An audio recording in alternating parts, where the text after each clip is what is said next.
সাতক্ষীরায় রূপান্তর সংস্থার আশ্বাস প্রকল্পের উদ্যোগে মানব পাচার প্রতিরোধে সক্রিয় কর্মী দলের সদস্যদের নিয়ে দ্বিমাসিক সমন্বয় সভা অনুষ্ঠিত হয়েছে।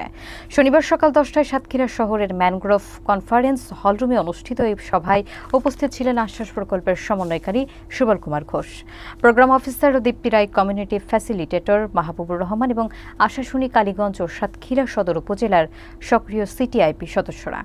মোহাম্মদ মোকাররম বিল্লাহ ইমনের প্রতিবেদনে থাকছে বিস্তারিত। সাতক্ষীরায় রূপান্তর সংস্থার আশ্বাস প্রকল্পের উদ্যোগে মানব পাচার প্রতিরোধে সক্রিয় কর্মী দলের সদস্যদের জন্য দ্বিমাসিক সমন্বয় সভা অনুষ্ঠিত হয়েছে।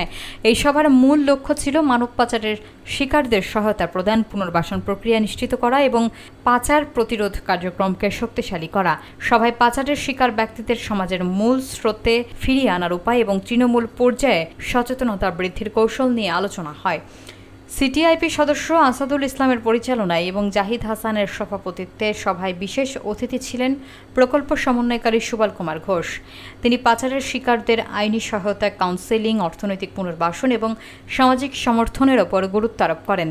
সভায় বক্তারা তুলে ধরেন সামাজিক যোগাযোগ মাধ্যম এবং চাকরির প্রলোভন ব্যবহার করে পাচারকারীরা সহজ সরল মানুষকে ফাঁদে ফেলছে। তারা মানব পাচার প্রতিরোধে সমন্বিত এবং সক্রিয় ভূমিকা রাখার দৃঢ় প্রতিশ্রুতি দেন। আশ্বাস প্রকল্পটি সুইজারল্যান্ডের দূতাবাসের অর্থায়ন এবং উইন্ডক ইন্টারন্যাশনালের বাস্তবায়নে মাঠ পর্যায়ের কার্যক্রম পরিচালনা করছে।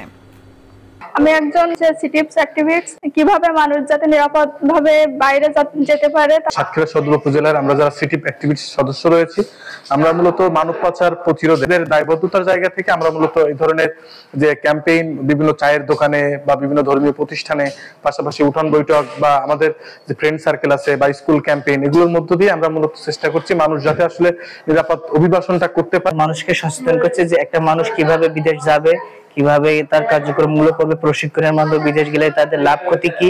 বর্ডার অঞ্চল ইন্ডিয়া, সো আমাদের এই ইন্ডিয়ার মানে বৈধ হোক বা অবৈধ হোক, মানে বিদেশে পাচারের শিকার বেশি হয়।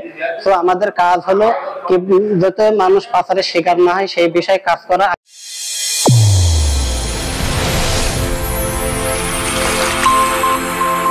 চ্যানেল A1 হৃদয়ের স্পন্দন।